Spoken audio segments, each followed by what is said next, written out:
Big round of applause now for Jeff Rose as he comes on up. Come on up here, Jeff.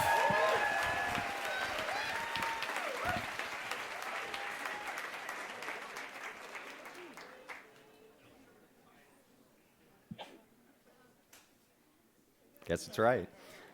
Thank you. A little over 10 years ago, I graduated from Indiana University with...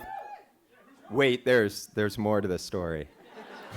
I graduated with a degree in journalism, which meant that I found immediate employment as a pizza delivery driver.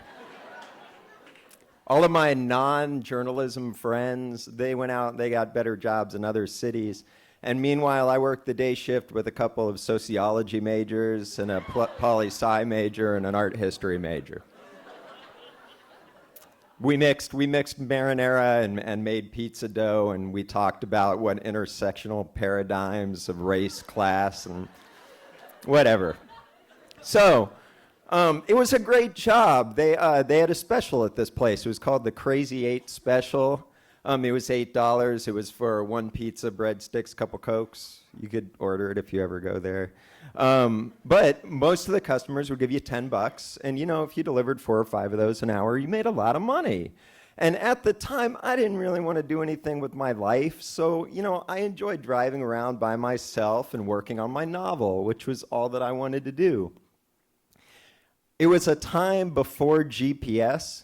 So we had to memorize everybody's address. And actually, it wasn't that hard to do. After about a month, we had the map of Bloomington, Indiana pretty well worked out. And then the job got kind of weird because it's not a big place. So you'd run into people on the street and you'd know who they were.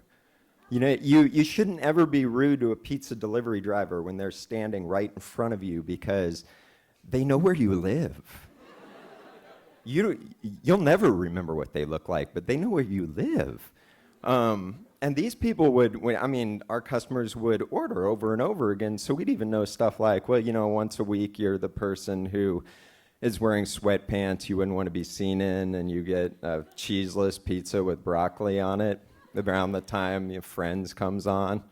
That's the type of stuff that we knew, you know? I mean, we would notice if you had an attractive girlfriend who looked bored on the couch because date night had deteriorated into smoking pot and playing video games and ordering cheesy sticks. You know, I mean, that was how it was. And then, you know, I ended up making friends with all the other pizza delivery drivers, and we'd go out to a place called the Video Saloon together and hang out, and sometimes we'd see a girl there at the bar, and she'd be looking at us like they look kind of familiar, and you'd learn to lie and say maybe we had a class together, because it was better than saying you live on East Cottage Grove, and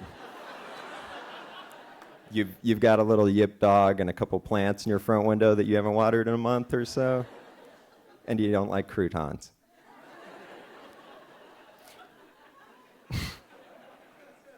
So I could have done this for a long time. I could have done this job for a long time. But then the owners changed the price of the Crazy 8 Special to $8.88.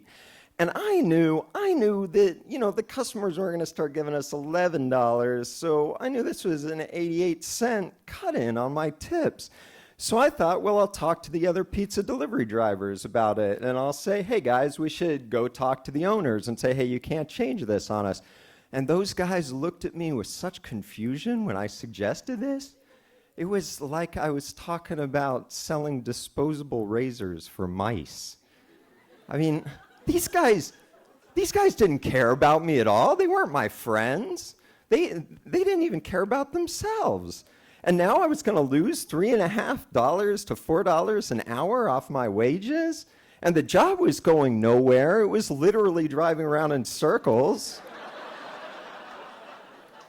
And my novel was only about this thick at this point, and it was mostly about being a pizza delivery driver, which is kind of a terrible idea for a story.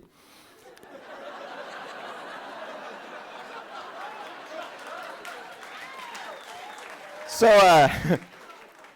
I put in my 2 weeks, and the day I put in my 2 weeks, I had to deliver a Crazy 8 special to these drunk dudes in this apartment, and they gave me a wad of bills, and they said, count it, man. And I counted it, and it was $9. And then they actually gave each other high five in front of me and said, yeah, we tipped you 12 cents, yeah, and they gave each other a high five and slammed the door on me and almost hit my toes. So, and I live 2 blocks away from these guys. So at this point, I was like, I got to get out of Bloomington, Indiana. So me and a few of my non-pizza delivery driver friends, we moved to Austin, Texas, and we were going to, yeah, it's a great place. We decided we'd start making movies down there. And one of the first places we went to was this little bar called Lovejoy's. And we were told we would like it. And when we walked in, we looked over on our right, and there were these people who looked really familiar sitting there. And I said to one of them, like, are you from Bloomington, Indiana? And he said, yeah, man, I worked for Dagwood Sandwich Shop.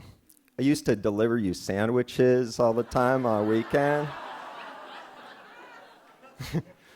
You left your trash cans out front of your house sometimes for a couple of days too long. Anyway, so thank you. We bought them some beers, and we sat down with them, and we started hanging out, and we talked about all the people that we delivered to in Bloomington. And a little after 10 years, those guys are still some of my best friends. So you never know who's standing in front of you. You guys have a good night.